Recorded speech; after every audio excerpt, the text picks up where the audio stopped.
क्या दुआ तकदीर को बदल सकती है? अगर तकदीर में शादी नहीं है तो क्या दुआ के ज़रिए शादी हो सकती है? बेचारे की रमीज़ राजा साहब सूबा बिहार इंडिया से पूछ रहे हैं। मैं आपकी कसम पुरसी और आपके जो पूछने का स्टाइल है उससे समझ सकता हूँ कि आप किस कसम पुरसी की कैफियत में गुजर रहे हैं। यानी आपको ये लगा है कि अब आपकी शादी मुक़द्दर में है नहीं, यानी आपको हालात से ऐसा लग रहा है कि अब आप अपनी शादी से तकदीर के हवाले से मायूस हो चुके हैं।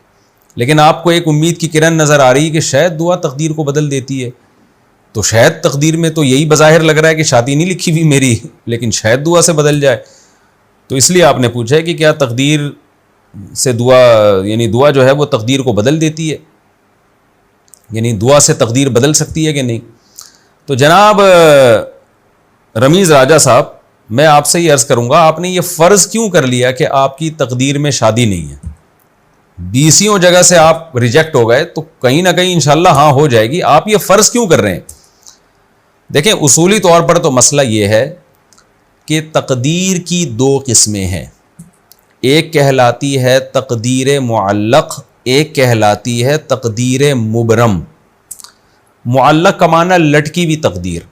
लटकी हुई तकदीर ये होती है कि अल्लाह ताला ने ये बात लिखी हुई होती है कि रमीज़ राजा की शादी नहीं होगी। फॉर एग्ज़ाम्पल, सच्ची मुच्ची में ऐसा नहीं कह रहा मैं, अल्लाह करे आपकी हो जाए।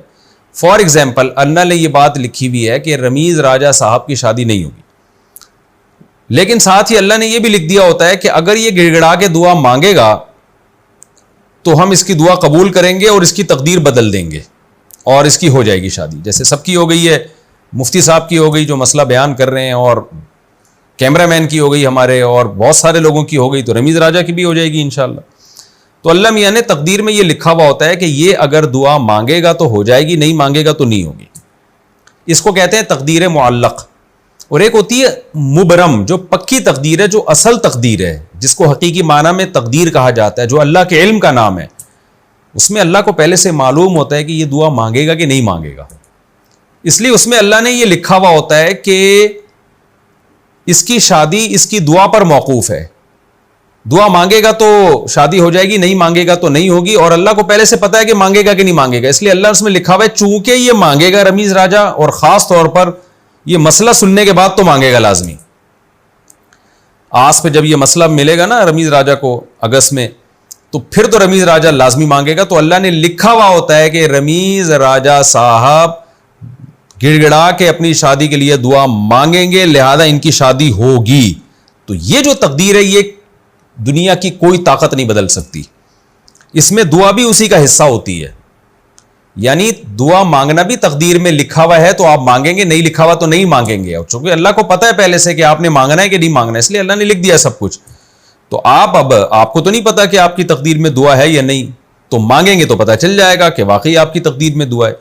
तो यह कहलाती है तकदीर मुबरम। मैं खुलासे के तौर पर दोबारा बता देता हूं। एक तकदीर वो होती है जो मुअल्लक़ होती है, लटकी भी तकदीर होती है, वो असबाब से चेंज हो सकती है, दुआओं से चेंज हो सकती है।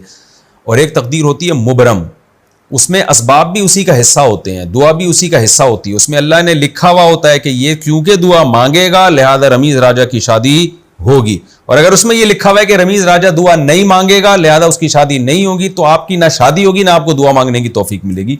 तो ये खूब समझ लें अच्छे तरीके से। तो इसलिए हमें तकदीर का इल्म नहीं है कि क्या होने वाला है, इसलिए हम असबाब के मुकल्लफ हैं। दुआ मांग लें, किसने मना किया है आपको? मैं भी दुआ करता हूँ अल्लाह रमीज़ राजा जो सूबा बिहार इंडिया में रहते हैं, अल्लाह उनकी 4 शादियाँ करा दे और चारों में मोहब्बत भी पैदा कर दे और चारों में आपको अदल की तौफीक भी अता फरमा दे। तो मैं भी दुआ करता हूँ, आप भी दुआ करें।